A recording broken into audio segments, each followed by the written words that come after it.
Hello friends, and welcome to today's video. In today's video we are going straight into how we are going to create a kitchen color scheme. It is very important and it sets the tone for the whole house, especially if you have an open space living. So this is one of the biggest mistakes that I have seen, and I'm going to do a couple of videos where I'm just talking about the kitchen. So this is Calcutta Nuvo. I hope I'm pronouncing this right. The code is 5131. I will leave all the descriptions below.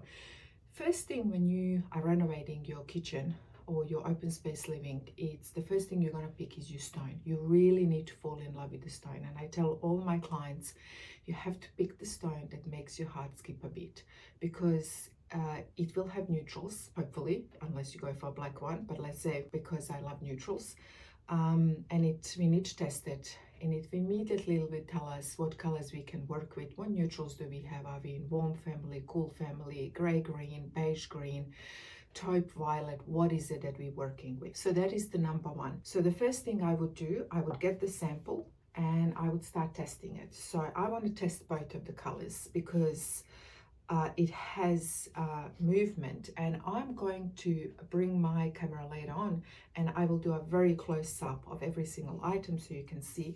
But Calcutta Nuvo, even if you Google it, it has really a lot of lovely veins going through, but it also has a really lovely warm white. So I would always have my vivid white with me, and then I have other two colors that I would use to test. So I would always have my vivid white. You can even position it like this or like this. I like to bring them, because the stone is a little bit small, I like to use them like this and test and see which one out of these three whites work really well. I have already tested this, so this particular white from Dulux works like magic with this stone. Every stone from Caesarstone I have tested, and I know exactly all the Dulux colors that work with this, but this is a warm white, and it's quite a bright white. So when you this is the biggest problem again when it comes to whites. People think that they can just have any white. You can't. Your kitchen is still going to be white, but you need to pick the right white. So you don't go for vivid white, and everyone is going for lexicon quarter. I'm just fed up with that color, and it's nothing wrong with the color. It's a gorgeous color. However, please stop painting your two-pick kitchens in a shaker door style in lexicon quarter. One color doesn't fit every single stone. And sorry if I'm sounding a little bit aggressive, but it just doesn't work. So always test your whites. Now, we also have another color in here, and which is a neutral, and we need to test which one it is. Is it gray violet, gray green, taupe? So again, I would have my samples with me, which are all divided. So this is basically what I do in my online course when I teach you all about the neutrals. You will literally get all these colors. You can order them all through Dulux, and they're all divided in different categories. And so you will have your gray green, you will have all your samples of gray green and which whites work with gray green. So when you're testing, you will pull those colors out and you will find a match, I guarantee you. But without this, all you're doing is you just guessing. You literally are just guessing, which I honestly had this weekend. One of the moms just asked her son, oh, what do you think, which paint color I should have? Don't do that. Don't ask anyone. Your fixed element is giving you an answer of what color you can have. Now, let me test the veins in this stone. So this is my neutral. I would take it like this. Always turn it to where you see the most of the movement. And this particular light version, as well as this dark version, is very much going through all these veins. So I know this is my undertone to work with, and I know this is my white to work with. And look how good it is. All from one stone. I have determined what white I can have on my walls, architrave, skirtings and doors, as well as my cabinets, and also what other neutrals. So if I want to have a two-tone kitchen, well, I can easily do this. I can paint my upper cabinets in one color. In lower cabinets, I can paint in this color. I can have a stone and like magic. So that is it. That is the first step. Test your stone. I know my undertones, I know my white. Let's go further. Now, it is very important that your splashback has the same undertone. You have two options here. You can go light, you can go dark. Now, I have gone for the lighter option. I've done the same thing. I've tested it. When you're testing your splashback, it has to be upright, not like this. Never test your thing. So everyone is doing this. Everyone is testing everything horizontally. Don't do that. The way your element is placed, that's how you need to test it. So your stone is horizontal, your splashback is vertical. That's how you're going to do it. And this is absolute match made in heaven, and it also works really well with this particular white. So they are all working, they are all warm whites, and they all have the same undertone, speaking the same language. Love it. This is from Beaumont tiles. I will leave the description down below. Now, this is really good if you want your kitchen, two-pair kitchen, if you're going to paint it. So you're going to pick any type and style of the door, and then you are going to paint it. So you're going to use this Dulux color, give it to your kitchen cabinet maker. He will paint it, and it will match your stone to perfection, and you're going to have your beautiful white kitchen that works forever and ever and ever.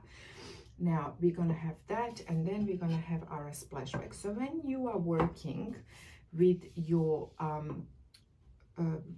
mood board, when you're creating, always make sure that you are placing everything nicely so you can see the movement. Now, you have a couple of options. Do you want to go with gold?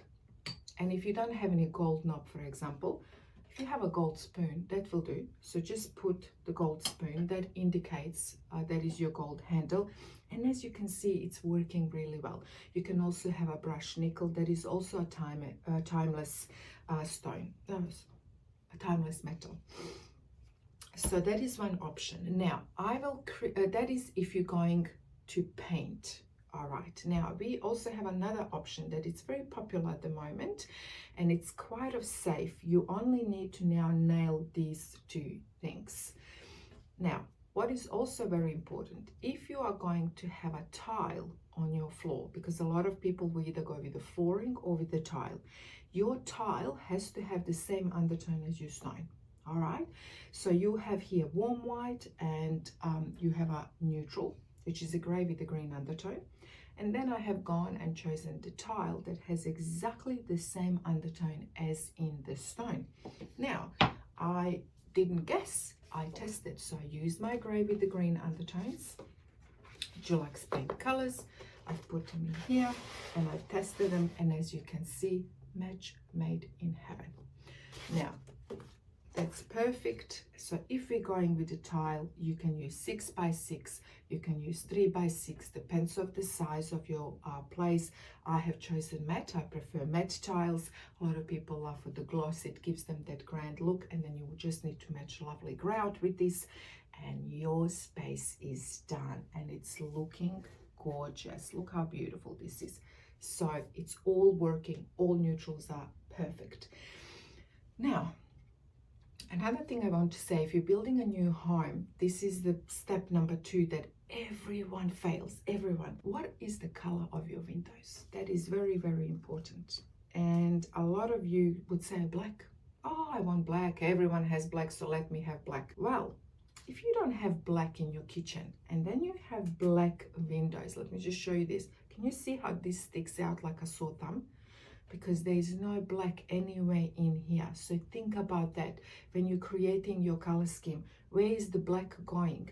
Because this black is going to be inside your kitchen. So what else black are we having inside the kitchen? So for me, in this instance, white windows would work really, really well. Now, let's go further. Let's say you don't want the Shaker style or any profile, and you would love to have a kitchen that has a bit of texture. So from Polytech, I have chosen a lovely, let's say we're going to have a two-tone like I have in my house. So you could have this as your upper cupboards. You could have this one as your lower cupboards. So we're having now here, black would work really well because we're already having black inside our kitchen in our open space. So we can handle the black windows. Can you see how important this is, every decision you are making? And then this would be our lower cabinets. This can be our splashback. This will be our stone. It's working really well. We can have both. Now, the step number 2 is your bottom cabinets that are in wood have to have the same undertone as your flooring. So if you're picking flooring, it has to be exactly the same. And I have tested this and they have exactly the same undertone. So pay attention to all these little details. And then you can have a rug. You can add that. You know, for example, and as you can see, this color scheme is going really well. Now, step number 2, now that I know what undertone I have in my space and I know what paint color I'm going to have, I have a couple of options. Now, you will test, you will grab your paint color, you will test it, and you'll find a perfect match for your curtains, which I've done, because your curtains also have to be a warm white because we are working with a warm white. So I'm going to put this here. Regardless of which option you are going for, we still have tested and we have a warm white in our stone. Now, because I know we have a grey with a green undertone in our stone, let's say we are continuing with the tiles, I want to get a sofa, I want to get the chairs. Well, I have gone and I have tested. And this is what I teach all my students, and they have all said, oh my God, thank you so much for teaching me all this. I wish I took your course earlier. So as you can see here, I will test them. Perfection. Grey with the green undertone. Grey has different undertones. They are not all looking the same. They're actually very different. So this can be my sofa. Let's say I want armchairs in my room, still in neutrals, in different, again, grey with the green undertone, just a lighter version. But how do I know that? I know because I have my samples. I test. I'm not guessing. I'm not thinking. I don't need to do that. All I need is my samples. Now, beautiful. Look how fantastic this looks. Now, for example, I want to take this further. I want to bring a little bit of color, which I can do. I would definitely then go and find a lovely fabric. So I have this beautiful fabric here that it has grey with the green undertone. It has a bit of green. It has a bit of mustard. Again, tested it all nicely with my sample. I've got it here. I'm going to put it here. And then I can, let's say, make a couple of cushions because it has this lovely mustardy color, but it's also working really well with my gold knobs that I have chosen. I can do some piping in green because I have lovely green here in my fabric. And there you go. That's how easy it is. It's not complicated. All you need to do is test, and you can do this at home exactly how I have done here. But without the neutral samples and without knowing in what category they belong, which warm white or cool white or white to use with these neutrals, you will just create a disaster. I know that. I've seen so many disasters. Now, I want to show you, this is a grey with a green undertone. And when you ask people what grays your sofa, oh, it's just grey. Well, it's not. Grey has grey green, grey blue, grey violet. So let me show you. I have here another fabric sample, and this is grey violet and this is grey green. They're totally different, but when you look at them, they look very similar to you. I also teach you which undertones you can mix in a space, which one work really well together and which one don't. So this is really important for you to know that when you look at them, they will look great to you. But believe me, there's a difference between grey violet and grey green. And actually, I'm going to take these samples to show you. Grey violet, grey green. Can you see? There is a difference. But to human eye, unless you have the samples, they would look the same to you. So that's why you always need to test. That is it for me in this lesson. I hope you learned something new. Please feel free to leave the comment below. And if you want to learn before you renovate, build a new home, how to do a color scheme properly, choose your paint color properly, then feel free to check out my online course. It's cheaper than a tap, but it can save you thousands of dollars, believe me. And I'm always here to help you out on your journey. Ciao for now.